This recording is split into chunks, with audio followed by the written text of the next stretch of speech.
Joining me now to talk more about what's going on in Pakistan from Islamabad is Pakistan's Foreign Minister Bilawal Bhutto Zardari. Thank you so much for joining us here this afternoon on Sky News. I don't know how much you heard there of Saima Mohsin's report from Sindh province, but it's not just the flooding, it's now the water on the move. Things could get so much worse for the people of your country. Thank you so much for having me, and thank you for covering this important story. You're absolutely right. What we're seeing is a compounded tragedy. Our monsoon rains that started in June and went on till the end of August have brought sort of biblical flooding in and of themselves. And now what we're bracing ourselves for is the flooding up north from the Kabul River that comes down through the Indus and will also have to be drained through the province of Sindh.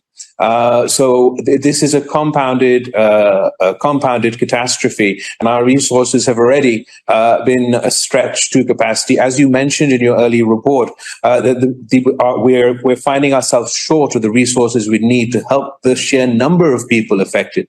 33 million people affected is more than the population of a country like Sri Lanka.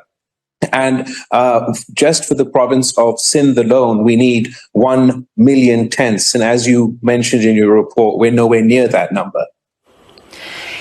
The UN have launched an emergency appeal on Pakistan's behalf. You're looking for other nations to step up to give you resource. You're looking for equipment. This all takes time, doesn't it, for it to trickle through time that, as we saw there in that report from Sindh province, people don't have. They don't have anything. You know, we're looking at people carrying blankets that are soaked.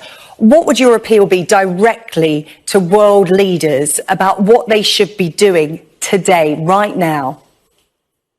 My appeal would be that the people of Pakistan are currently suffering in the form of their lives, their livelihoods, for a catastrophe that is not of their making.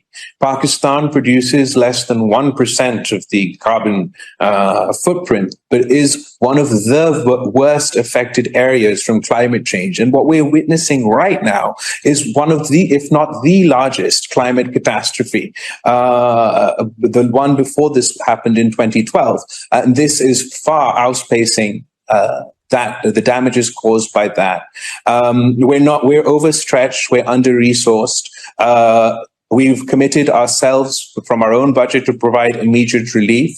We need support for the rescue and relief efforts and ultimately for the reconstruction and rehabilitation phase. At this moment in time, our people are shelterless. We don't have enough tents to provide shelter to all those who have suffered. We're ordering ourselves, but as you mentioned, the people need these supplies yesterday, and we're doing our best to get through floodwaters and reach them. But whatever we do, we feel is not meeting the demand.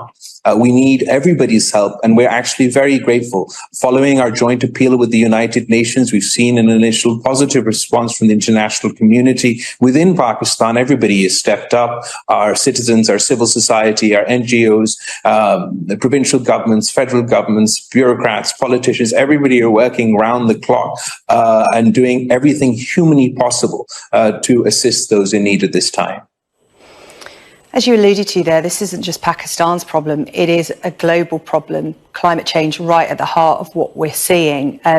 Just to put it into context for people, because it's, you know, you can't underestimate the scale of this.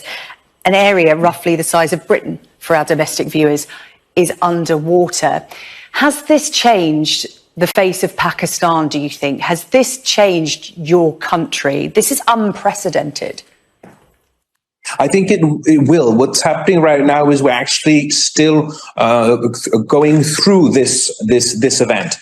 So we had the monsoon sort of flooding from the sky that went on for many months, and now we're facing the flooding on the ground as that water reaches towards the sea, and we're bracing ourselves for what is to come from up north, and as it passes down through there, hopefully not, but potentially causing more damage. So of going forward, this will impact us in a way that we've never seen. We can't assess the damage until we've gone through the rescue and relief phase. Then we'll be fully be able to understand not only the damage to our crops and but also to our infrastructure and people's homes, their livelihoods, everything has been affected. And just a word for the people of Pakistan who have been affected in terms of, as we said, a third of your country is underwater and the world is watching and reacting. It needs to react a lot quicker. But what do you say to the people of Pakistan right now to give them some hope?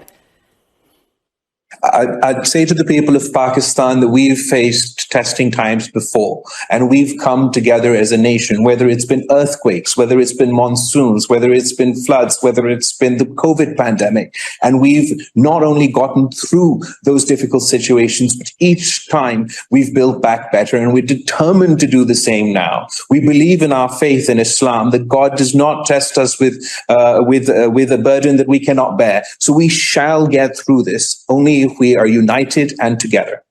Bilawal Bhutto Zardari, Foreign Minister in Pakistan, thank you for your time. Our thoughts are very much with you. Thank you.